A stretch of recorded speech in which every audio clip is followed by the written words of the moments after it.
What's up, guys? Welcome to Daily Dose of Reddit. This is your host, Zach, and today's subreddit is r/entitled_people. This story's called Entitled Person Wants to Put Down All Pit Bulls and Tells a Young Pregnant Girl to get out a baby card or enjoy being homeless. After a run-in with this user myself, I decided to dig a little deeper, and oh boy do they make my blood boil. This particular Redditor is a moderator on multiple subreddits to do with receiving funds, but I really don't think they should be. First post was of a young girl who had recently found out she was pregnant and had been disowned by her family because of it. She reached out to the internet for help and posted her crowdfunding onto one of the subreddits this user moderated. This user commented by telling her to get out a baby card if she's not in a good place to raise a child. Now, I agree that if it's unfair to bring a child into the world if you're not ready to look after it, but this young woman was already pregnant and decided to keep the baby when her family had disowned her. The attack to her mental health that a comment like that could do. When the girl replied to this user saying she wanted to keep her baby, the user replied by saying, "Well, good luck being poor and homeless." Another person had posted about their loving pit bull that needed a new home for whatever reason, and this user called it a scam because pit bulls are not loving animals and should be banned and put down. Even claimed the post needed to be removed because of the red flags because they gave positive traits that couldn't be true of a pit bull. The cruelty to an innocent animal just because of its breed particularly got to me, as my personal encounter with them was regarding a crowdfunder for my emotional support animal. They told me to give him away because they were a pet owner themselves, and as my pet was just a rabbit, I couldn't really be that attached to it because it's just a rabbit, Jesus! I explained that I was very attached to him. I have panic attacks if I leave home without him, and I'm only asking for the help as during the beginning of the pandemic, I donated over £2,000 of my savings to people in need, not knowing I would come to need that money now, but they continued with their insensitive comments. There are plenty more stories of them attacking people in the comments of fundraising requests that clearly follow community guidelines for the subreddits they moderate, as well as plenty of posts they've removed under false pretenses. How do people like that become moderators? I always taught that if you have nothing nice to say, don't say it. No need to attack people asking for help. If you don't want to donate, then just keep scrolling. People understand. I do hope that young mother-to-be is okay though. I donated a small amount to her to apologize for her having to deal with someone saying things like that. Edit. If anyone checks the comments and see the user I'm talking about, there's another person who they've teamed up with. I was sent a screenshot of them conversing in comments and planning on becoming mods to different financial help subs and adding each other to them. Uh-oh, that's not good. Okay, first of all, it's one thing if it's like,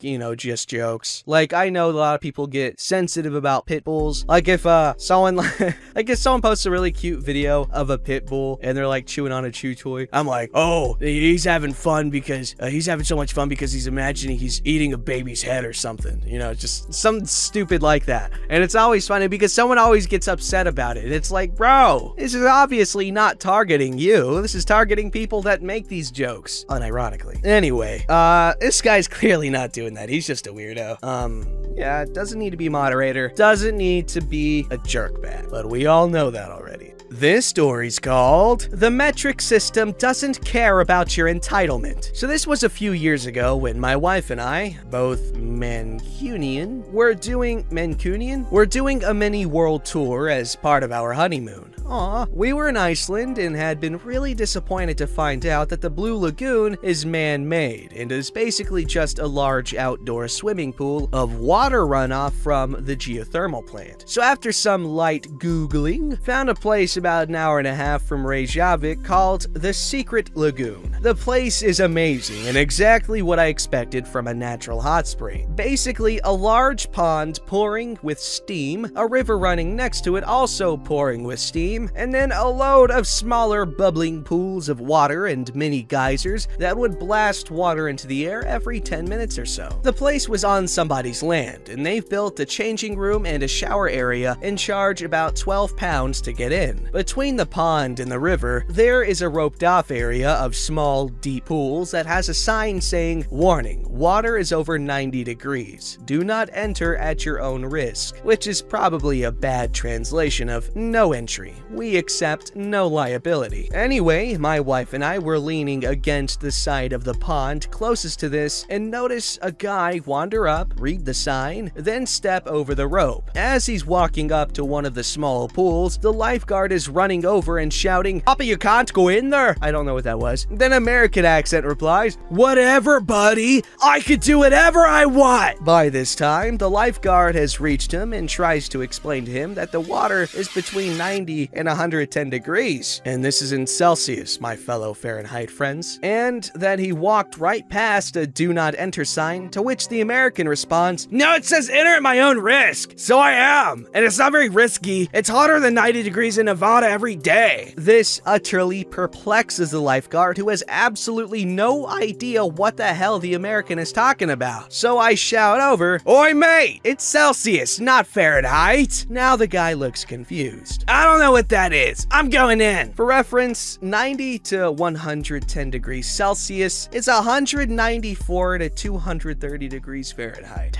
Then follows about 5 more minutes of arguing between the American and the lifeguard before the American obviously thinks, "Screw this!" takes the 2 steps further into the pool and goes to put his foot in. Fortunately for him, but unfortunately for Darwinism, he only manages to dip a toe before screaming in pain and hopping back to the changing room in a huff. Lifeguard sighs and goes back to his chair. What a frickin' divvy. Damn, dude. See, this is this is what makes me uneasy about these natural hot springs. Cause like, the difference like 20 degrees in water temperature can make is insane. And like, those geysers, they can be incredibly hot, and who's to stop the earth from like, oh no, here's like 2 tons of magma shifting and flowing. Oh, and it's making contact with the water. Oh no, you're boiled alive. You know what I'm saying? I'm not a geologist, so I could be irrationally uneasy, but I'm not like terrified. If there's a hot spring and they say it's safe to go in, I'm gonna go in there. Like, I want to go to Japan one day and they have onsens everywhere, and I'm gonna live my dream of finally becoming a ladyfinger and being soaked in some hot liquid until I'm all soft and disintegrate. This story's called "Babysitter Was Convinced There Was Something Wrong With Me and Took Me to a Hospital Without Notifying My Mother." This happened when I was about 4 years old or so. And sadly, I don't remember it personally, but my mom told me the story many times in rants when I was a kid. Here's what I remember. For context, I have high-functioning autism. So as a child, I was, how we say, quirky. At the time, my mom was not only working a minimum wage job, but was also putting herself through college. So she frequently needed a babysitter for me and my older sister. One day, she had to hire a new one, and I was left with, let's call her Brittany. Brittany was a young and attractive girl, around 18 to 20, I think, and she seemed very nice to my mom. But after her babysitting me for just a few hours, she was convinced that there was something seriously wrong with me. So she put me in her car and took me to the hospital without notifying anyone. My sister was at school, so we were the only ones in the house. While at the hospital, I don't know if Brittany pretended to be my mother or a concerned relative or something, but she managed to convince the doctors and nurses that she was right in thinking I was in serious need of some immediate mental health.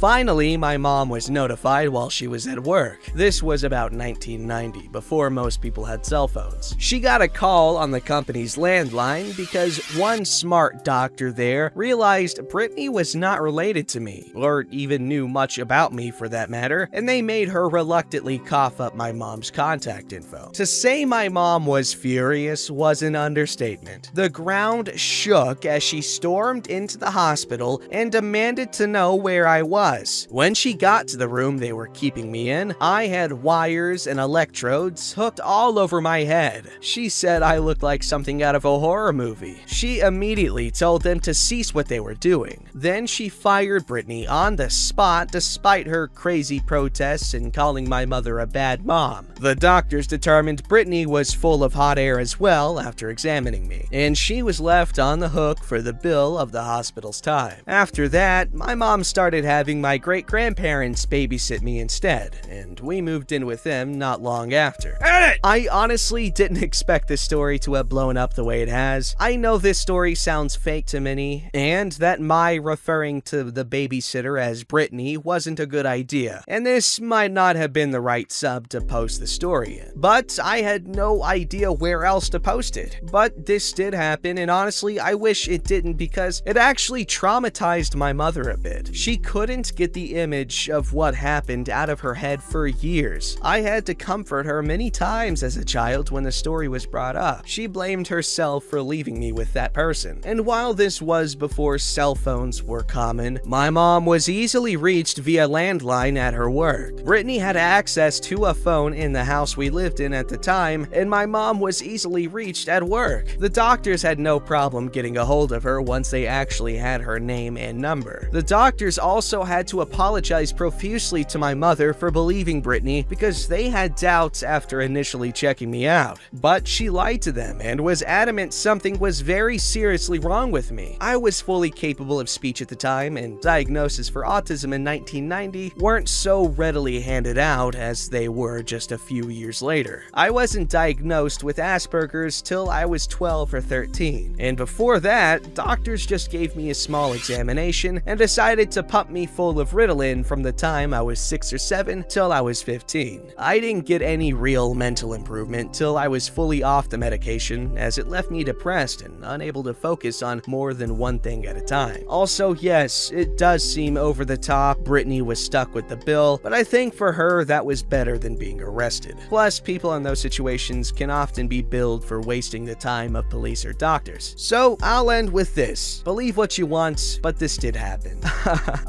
Yeah, Brittany. What a crazy person. Always inform the parents if you think something's wrong with them, because for all you know, it could be a normal thing. It could just be, quirky. This story's called Karen Thinks She Can Have Free Use of My Truck. A few years ago, I had a side hustle on my days off. My job had a rotational schedule where I worked 2 weeks, then got 2 weeks off. I made plenty of money at my job, but it didn't hurt to make a little extra cash. I was, in essence, a tour guide, but for the region I lived in. I didn't have any planned tours, but usually just took people to see the neat places that they would not know about or think to go to. I was adamant about getting paid up front, and customers signed an agreement saying that made guarantees to protect my truck from messes or damage. Never had any issues, fortunately, and people always seemed to enjoy the places I showed them, except for one family. They seemed friendly enough when I was having them sign a contract and collecting my fee. I should mention my fee was $15 an hour plus $75, $35 if it was half a day. This covered a tank of fuel plus paid for my time shuttling you around. I also kept a cooler with free water and some limited snacks. You were paying for my knowledge of the region plus knowledge about the area's history and such. Plenty of times I had customers tell me, "I've never seen so much cool stuff in one day." You could maybe find something cheaper, but I didn't care. Once money changed hands with this family, the attitude changed. They began treating me like I was a second-class citizen, but I had their money, so I didn't care. I drove them around to some of the most beautiful scenery you can find. It's rare people are left speechless by these places, and never have I seen someone not be impressed. Until now. Every place I showed them, they just seemed disappointed. One of the places was a ski town popular with a lot of celebrities. Not Aspen. Yeah, I've been there. And they were just like, it's okay. I can't deny, I was a little offended by their indifference, but whatever. They were never outright rude during the day, but were surprised when I didn't buy lunch for them. As I said, you're paying for my time. Food is on you. But when I got back to town and dropped them off at their hotel, it got interesting. The wife says, "You can just park in the back and leave the keys at the desk. Tell them they are for the Smith family family? I'm sorry, what? This truck. Just park it in the back. We might use it later. This is my truck. I'm not leaving it here. That's not part of the deal. Oh, please. There's no way you can own a vehicle like this. It obviously belongs to your company. I do this job self-employed on my days off from my regular job. I assure you, this is my truck. I can show you my name on the title. Young man, I had just turned 30. if you don't do as you're told, I will be forced to call your boss. You mean me? I am my boss. Okay, smartass. Get your boss on the phone right now. I thought about just driving off. It's 8 p.m., but then had a better idea. I called my supervisor at my real job. We'll call him Dan. Dan had been in the oil field for 14 years and could be quite the cusser. Good supervisor, he knew what I did on my days off and even sent people my way a few times. He answered and I just said, one of my clients is demanding to speak with my boss. So here she is, and handed her my phone. Wife, sounding smug. I tried to tell your driver to leave the truck here so we could use it, but he lied and said he owns it. I could hear him yelling. Are you freaking stupid? I didn't discern anything else, but I know he gave her a good thrashing. She just walked to the window, handed me my phone, and said, He wants to talk to you. then walked away. That fix your problem? Yeah, thanks, Dan. Anytime, brother. First of all, really cool side hustle. I'm curious as to where this guy's got his thing going on, because that sounds like something I'd be interested in, because I like nice views. Second, that's a really creative idea for a side hustle, and honestly, it's something I thought about doing too, but sadly, I've never lived in an area long enough to know it like that. This story's called Entitled Guy Tells Me to Shut Up Because I'm a Female. We had to organize a board games night with some friends. I knew less than half of the people who were there, but it was a chill mood. We all got something to eat and drink. After the meal, we started playing a game in which trading is a very important part. The game is called Catan. I've always wanted to play that. As we had too many to play, we made teams of 2, and my team was made of the only females present that day, me and a friend. We start playing, and the Entitled Guy's team is really slow to play, which annoys everyone. We start putting timers so they don't spend more than 7 minutes playing their turn, but they just ignore when the time is up. I start telling them to hurry and that it makes the game no fun, but of course they don't listen. I still think it annoyed them a bit. We keep playing like that until my team starts being ahead of everyone and starts winning the game. Then comes the trading part of the Entitled Guy's team, and the 2 other teams start trading. I then say that I'll accept the trade, which the other team didn't want to, and the Entitled Guy's team was trying to convince the other team. And he tells me to shut up because the men are talking. He then used this sentence every time I was trying to trade, as he saw that I found it really disrespectful. He then proceeded to lose the game, and I proceeded to win it. Hell yeah, girl power. What? That is so dumb. Okay, you don't need to play with people like that. I mean, it's one thing to be joking around and not mean it at all, and in fact mean the opposite, but it's clear that this guy had some malicious intent. Don't forget to like, subscribe, and hit that bell to never miss an episode.